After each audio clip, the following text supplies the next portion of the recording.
Hi, I'm Michelle Sterling for Friends of Science Society.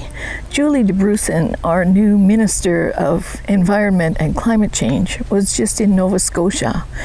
And she was telling everyone there that climate change is not a distant threat, it's here and now. And she said that the people in Nova Scotia know that because they're on the front line, and that she's going to be fighting climate change for them every day.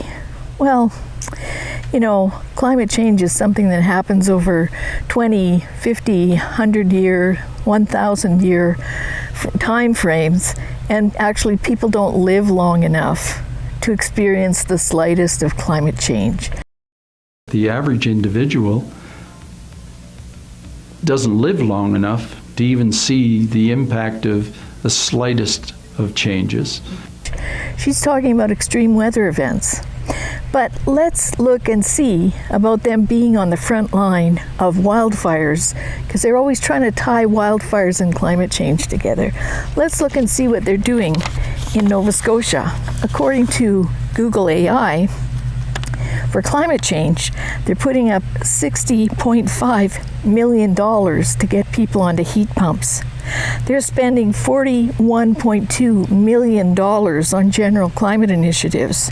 They're spending $3 million on R&D.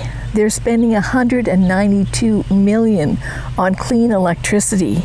And they also have a green fund. And you know what they spend in winter for snow removal? They budgeted $75 million, but they spent $95 million because it was a more extreme weather event last year. You know what they spend on wildfire preparedness? $3.9 million.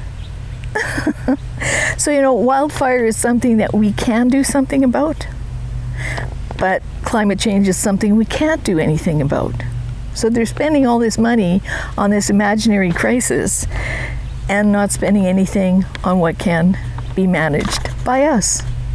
Now, what needs to happen is probably we need to have some kind of like a, you know, they've been calling for a youth climate corps.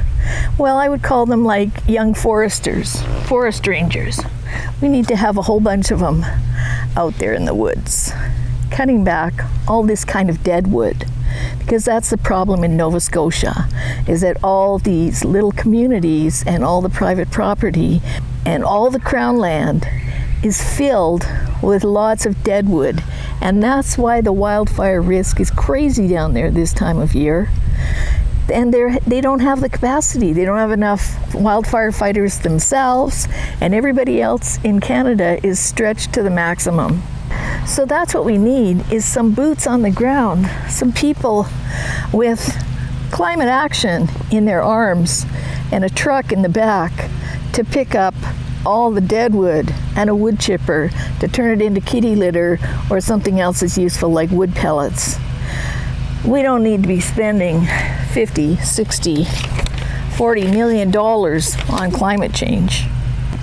We need to be practical and spend that money on something that will help keep people safe instead of dealing with the imaginary climate change crisis that Julie DeBrusen is going to be fighting every single day.